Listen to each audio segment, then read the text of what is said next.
Agradecido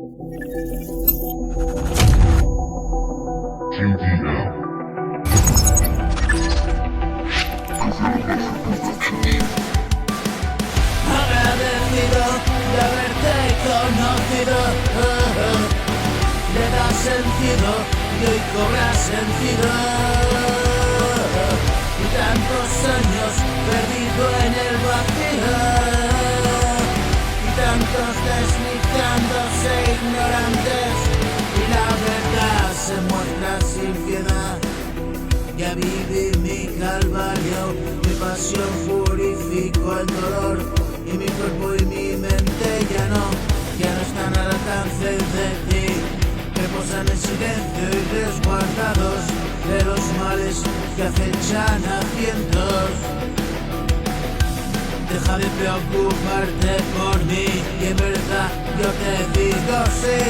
Tu actitud arrogante cierra así. Paso a la claridad de la mente, y la tremenda mentira te hace creer.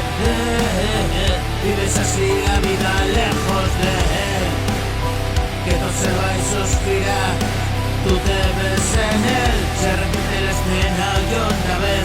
Eres un mal actor, se te olvidó el papel. Y que no eres nada, mira bien, oh bien. Y ahora todo a la nada, piensas que todo irá bien.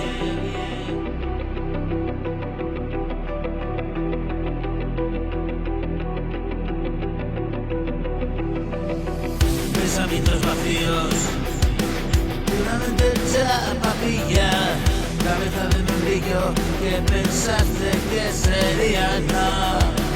Ahora estás atrapado, ni contigo ni sencillo. Oh Dios, no controlo este estado, que alguien venga a socorrerme, por favor. Y la madrugada se adueñó de mi canción.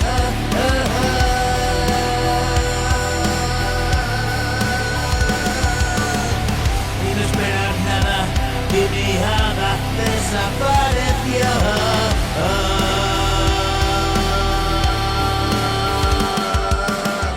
Y aquí confundido sigo el hilo que me dejó.